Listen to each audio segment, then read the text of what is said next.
राधे ज्ञान सागर में आप सभी का स्वागत है। आइए आज हम चर्चा करते हैं राहु के विषय में कुछ बातें। हम लोग अपनी अपनी कुंडली देख सकते हैं। हमारी कुंडलियों में राहु ग्रह जिस ग्रह के साथ बैठा होगा उसके साथ, किसी भी ग्रह के साथ अगर राहु बैठा होगा तो उसके साथ कुछ योग बनते हैं। जैसे अगर मान लीजिए सूर्य के साथ राहु बैठा होगा तो वहां पर सूर्य ग्रहण योग हो जाता है, उसके अलग फल होते हैं। जिस भाव में सूर्य और राहु के युति या फिर दृष्टि संबंध बनेगा तो वहां पर सूर्य ग्रहण योग लग जाता है। तो राहु किसी भी ग्रह के साथ बैठता है तो मूलतः इसको श्रापित योग हम ज्योतिष में कह सकते हैं। मान लीजिए अगर किसी व्यक्ति के कुंडली में सूर्य के साथ राहु अगर बैठा हुआ है तो सूर्य ग्रहण योग हो गया। ऐसी स्थिति में ऐसे जातक का पिता के साथ अनबन होगा, शारीरिक अस्वस्थता बनी रहेगी, शरीर में रोग इत्यादि का भय रहता है, मन के विपरीत वह कार्य करेगा और खास करके पिता के साथ उनका वैचारिक तालमेल नहीं बनता है। पिता की आज्ञा को न मानने वाला या फिर पिता जो कहेंगे उसके विपरीत कार्य करने वाला ऐसा व्यक्ति होता है। ऐसे लोगों को पिता की सेवा आदर करना चाहिए, उनकी आज्ञा का पालन करना चाहिए और सूर्य ग्रहण योग के उपाय भी साथ में कर लेने चाहिए। इसी प्रकार से यदि अगर देख लेते हैं कि चंद्रमा के साथ राहु अगर किसी भी भाव में कुंडली में बैठा हुआ है तो ऐसा व्यक्ति बहुत ज्यादा कल्पनाशील होता है और वह मन में क्या सोच रहा है ये सामने वाले को जल्दी पता नहीं चल पाता है। सोचता कुछ है, करता कुछ है, दिखाता कुछ है और औरों को समझ में कुछ और आता है। तो ऐसे लोग मूड स्वाइंग प्रवृत्ति के होते हैं और बहुत ज्यादा कल्पनाओं में खोए रहते हैं। हालांकि ऐसे लोगों के प्लानिंग बार बार बदलते रहते हैं। थोड़ा सा मानसिक अशांति ज्यादा रहेगा, तनाव में भी रह सकते हैं, अंतर हृदय से, अंतर मन से उदास भी ज्यादा ऐसे लोग रहते हैं जिनका चंद्रमा और राहु साथ में बैठा होता है। हालांकि ऐसे लोग परिश्रमी जीवन जीते हैं, लेकिन किसी भी कार्य को शुरुआत तो वो बड़ी उद्विग्नता से कर लेते हैं, लेकिन उस कार्य को पूरा किए बिना बीच में ही छोड़ने की आदत भी ऐसे लोगों की होती है।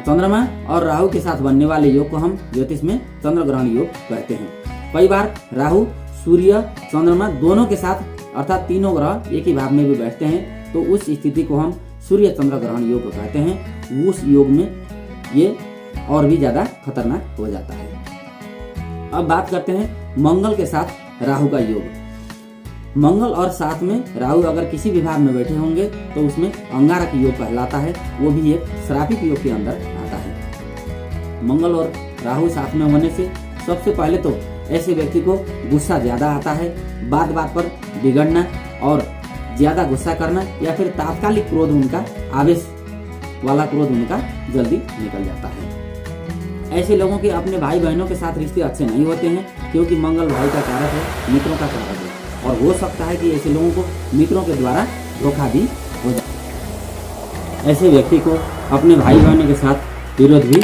होता है और खास करके अपने जो मित्र मंडली हैं उनके साथ पैसे के लेन देन में धोखा भी हो सकता है।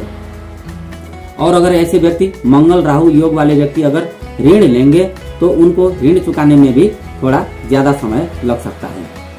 अब बात करते हैं बुध और राहु के कुंडली के किसी भी भाव में अगर साथ में बैठे होंगे तो ऐसे में इसको जड़ योग कहते हैं। अर्थात ऐसे लोगों को आत्मविश्वास की कमी रहती है, मन में कई तरह की शंका उपशंकाएं चलती रहती हैं और किसी भी बात को सही तरीके से वो निर्णय भी नहीं ले पाते हैं। यदि अगर ऐसे व्यक्ति होंगे तो उनके ऊपर ये भी लगता है कि कोई तीसरा व्यक्ति उनके ऊपर कोई नया प्रयोग कर रहा है या फिर कोई जादू टोना या फिर कोई टोटका भी कर रहा है, ऐसा ऐसे लोगों के मन में ज्यादा भान रहता है। बुध राहु वाले योग को हम जड़त्व योग भी कहते हैं। तो ऐसी स्थिति में नपुंसकता अर्थात संतान उत्पादन की क्षमता में कमी भी हो सकती है।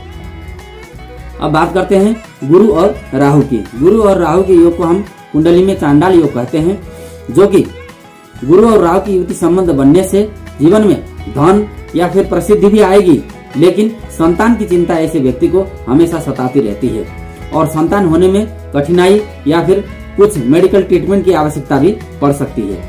घर में भौतिक संसाधनों का उपयोग और संसाधनों को जुटाने के काम जरूर होंगे, लेकिन उनके साथ चैन से बैठ करके उनका उपभोग भी ऐसे लोग जीवन में कम कर पाते हैं। अब बात करते हैं शुक्र और राहु। शुक्र और राहु यदि अगर किसी भी व्यक्ति के कुंडली में साथ में बैठे होंगे तो इसको लंपट योग कहा जाता है।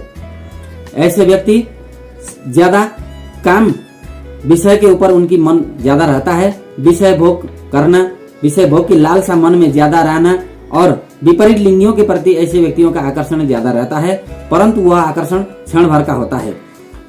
इसलिए शुक्र और राहु के व्यक्ति का साथ में धन का रुकना भी थोड़ा सा कम होता है, क्योंकि धन आता तो जरूर है लेकिन वो रुकेगा नहीं, किसी न किसी कारणवश या फिर अन्य कारणों में वो धन खर्चा भी हो जाता है।